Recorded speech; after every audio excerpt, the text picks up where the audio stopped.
What's up, guys? Rick from DFS On Demand here with a preview for the Quicken Loans National.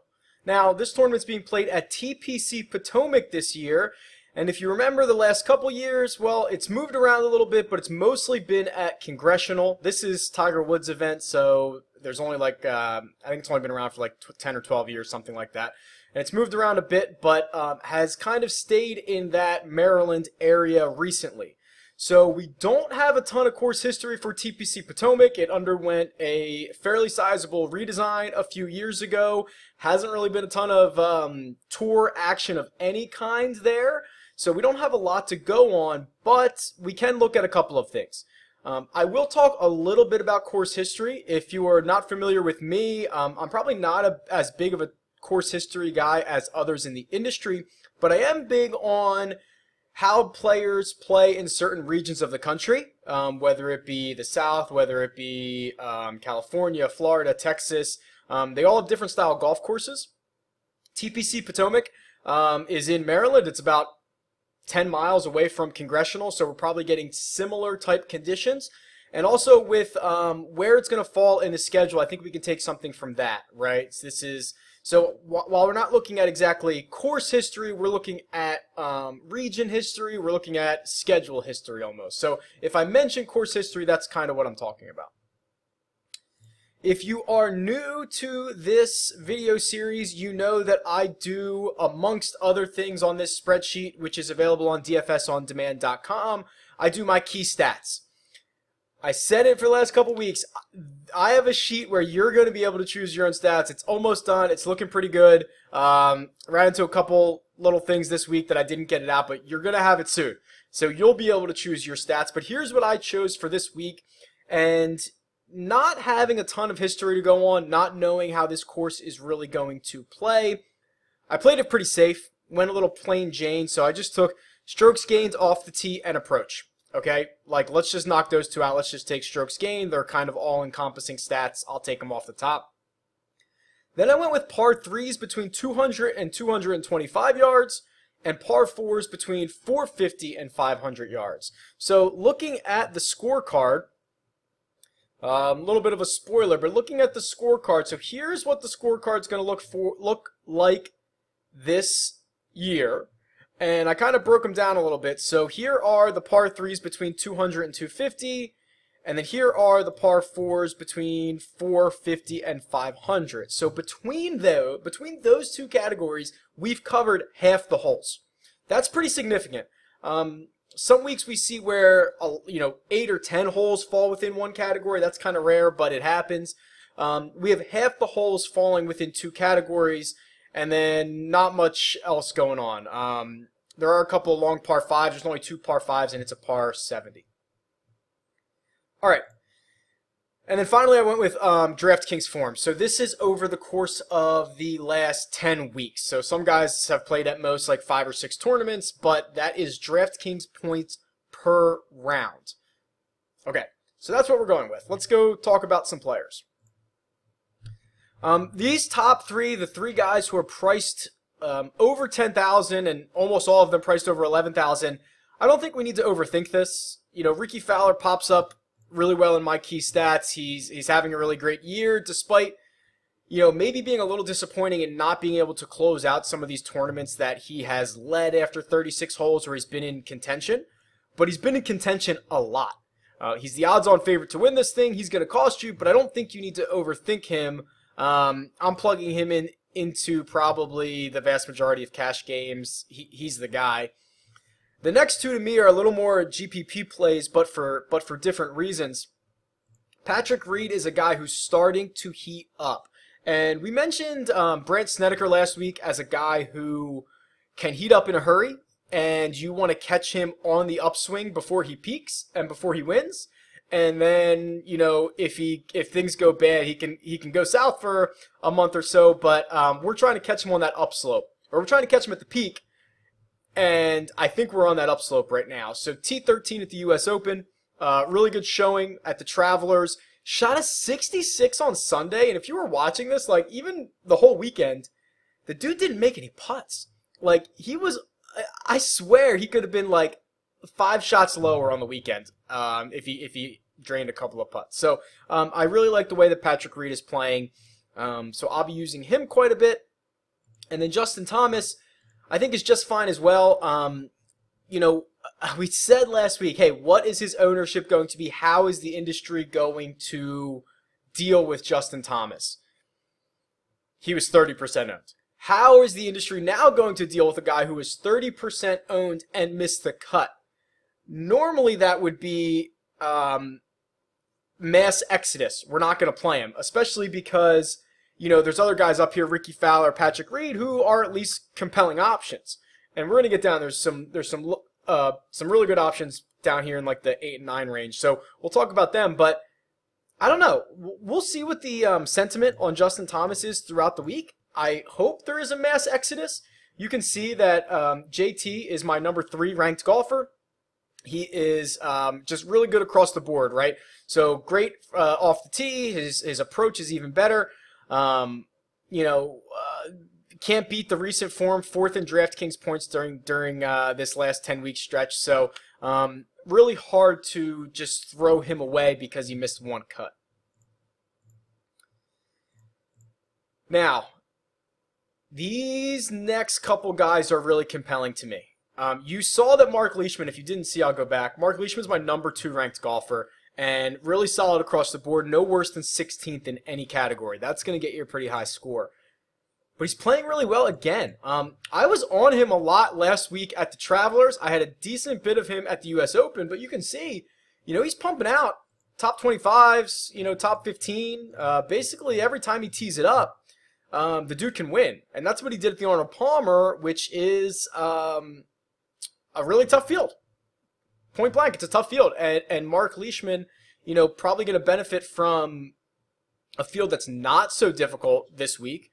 And he's priced at $9,800. I think he's a really good play. Now, the guy that's probably really going to fly under the radar, I hope. Actually, I don't know. I'm so bad at this. We'll see. It's Monday. I record these on Monday. We'll see what the industry says. Is Bill Haas. So Bill Haas at $9,500 sounds like it's too much, right? Considering the fact that he has been 6,600, 6,900, 69, 74. He's been a lot cheaper for the last month. So hard to pay $9,500 on Bill Haas, but look at these results. Okay, T12 at the Dean and DeLuca, T25 at the Memorial, T5 the last time he teed up at the U.S. Open. Outside of that, and again, I know we're getting a little bit into course history and what that means because we're not playing the same course, but Bill Haas, where is he? Here he is. Has had excellent success at this tournament. Okay, I know that's how I'll use a little caveat. At this tournament. T3, T4, T30, and he won this in 2013. So Bill Haas, really a compelling argument here. At this tournament, he has the second best scoring average of anyone who's played at least 3 rounds. So I know it's not the same course, but it could be very similar. Similar spot on the schedule. I don't know. I don't think that we can overlook this. All right, Kevin Chappell, $9,300. Good success in the last 2 that he's teed it up. Remember, he won, what was that, the end of April, so now 2 months ago. He's won recently. He fits the mold of the type of player that I'm looking for. So here's Chappell right below Bill Haas, my 8th ranked golfer. Fits a lot of this, and he's underpriced. So remind me, when we get to the odds at the end of this video, you're gonna see Kevin Chappell pop up, and it's making me a little interested. All right, so down here in this 8,000 to 9,000 range, I think a ton of these guys are going to be owned.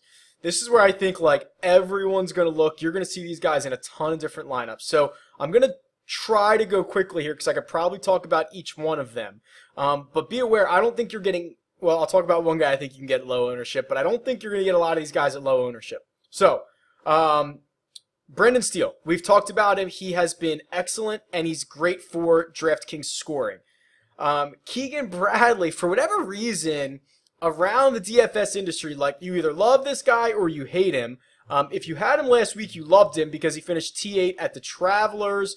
I think that was a good showing, and he pops up again here. So I think, a lot of people run to whatever, whoever the hot player is. Go run and grab Keegan. Ben On, another one of these guys that's been talked up an absolute ton recently. He's made 14 out of 15 cuts. I tell you all the time he makes a ton of birdies, and he does. I just think his ownership is going to be, is constantly growing with this guy.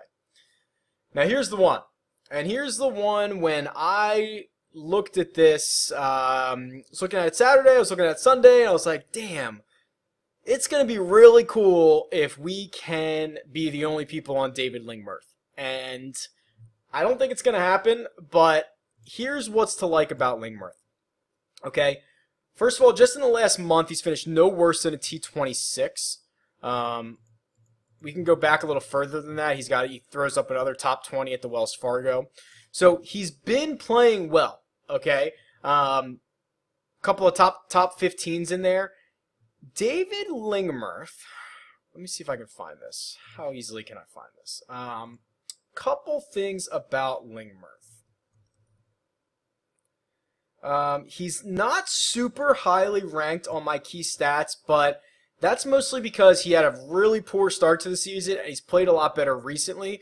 If I were to filter these by, like, maybe the last 10 weeks, which is coming, spoiler alert, this is going to be awesome soon, you would see these would be a lot better for Lingmerth. But even so, if you look at the one that is recent, here he is. The sixth most DraftKings points in the last 10 weeks of anybody in this field. Okay, so that shows you how well he's playing. And Lingmerth is the only guy that we can say has good course history, probably, because after they did the redesign at TPC Potomac, there were a couple Web.com Tour events there, I think, but Lingmerth won one of them. So let's see it here. Here are basically the events that have been played at TPC Potomac, and I believe the redesign was here, okay, because these are like 20, 21 under. They were shredding it. They do the redesign, and now you get, so much lower scores.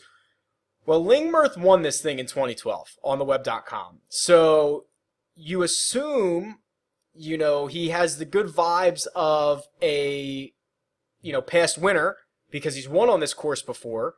He's now graduated to the big tour, and he's playing well. So that's pretty cool. It was cool to find this when I was coming across it. Now, I don't think it's going to be a secret because I think if you did like 5 or 10 minutes of research on this course, you probably found the same thing that I did.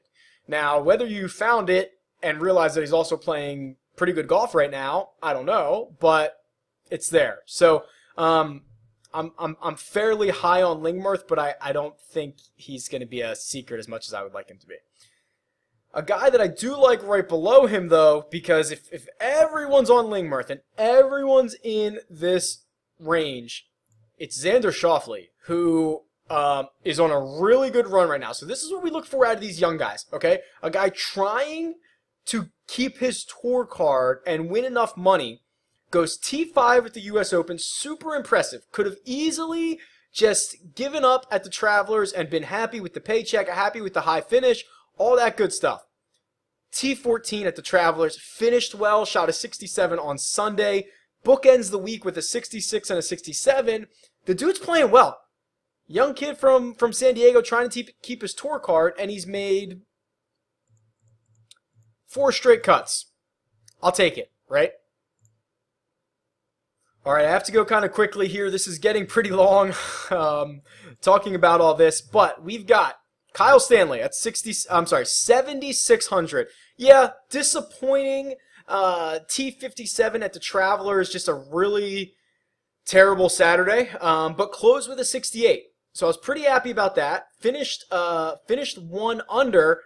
He finished he's ranked first in my ranks this week, which I've been on Kyle Stanley a lot recently, but probably wasn't expecting him to show up here at a 94, which is a pretty high rank. And you can see why. Most DraftKings points out of anybody in the last 10 weeks. The best in that par 4, 450 to 500 range. No surprise that he's great off the tee. No surprise that he is great on approach shots. So Kyle Stanley, I mean, literally checking all the boxes here for me. And priced to move at 7,600. Remember it was just a couple weeks ago when we were saying, oh man, Kyle Stanley's going to break through and win? Why not this week, right? I mean, look at his last, like, 3 months. T17, T8, T4, T6, top 25. Like, we were saying 3 weeks ago this guy was banging on the door and he's probably going to win. Why not this week? 7,600 bucks. Siwoo Kim, that price is too low for a guy who won the Players, for a guy who last time he teed it up was T13 at the U.S. Open despite fading on Sunday. That price is too low. Kokrak I like a little bit. Streelman played well last week. Let me see if there's any other gems down here. Wes Bryan, what happened to him? 74, 67, 67. I'm sorry, I read this wrong. I read it wrong. I read his position as his score. That's how bad it was. 67, 67 the first 2 rounds at the Travelers. In contention to win this thing and absolutely implodes. I don't know. Could be a kind of a cool little GPP flyer this week. But there is Adam Hadwin, 6,900. I know it's been a rough stretch for him, but that's probably too low. Grayson Murray's played well. Gets the benefit of the hole-in-one last week, which obviously he's not going to do again this week, so that gives him an extra, 10 points. But even without that, he's got 82.5 DraftKings points, which now makes, 4 weeks in a row he's scored at least 68 DraftKings points? Like, that's pretty good for a guy in the 6,800 range. He's a total knucklehead on Twitter if you follow him, but pretty good golfer, so if you're willing to invest, I think you can have him. That's probably it. We'll quick throw it to my odds real quick. I know we've gone pretty long here, but let's look at this. So again, if you're new, we're looking for inefficiencies in pricing here. You can see Fantasy Draft, as always, pretty good, but DraftKings got some inefficiencies. So here was what I was talking about with Kevin Chappell. Kevin Chappell's got the 4th best odds to win this thing, and he's priced at... it's not the 4th lowest, but 1, 2, 3, 4, 5, 6, 7th. 7th highest price, but you can see like same odds as Leishman, who's more expensive. Better odds than Bill Haas and Tony Finau. And he's less expensive than Bill Haas. So I think Chappell stands out. I think Lingmerth stands out. I think that these guys down here in this range stand out, these 7,400s. And then you've got Adam Hadwin, who I mentioned. The price is just too low. Like, I know he's 70 to 1 to win, and I know it's been a rough stretch for him, and I know he's not making a ton of birdies, but he's making a ton of cuts.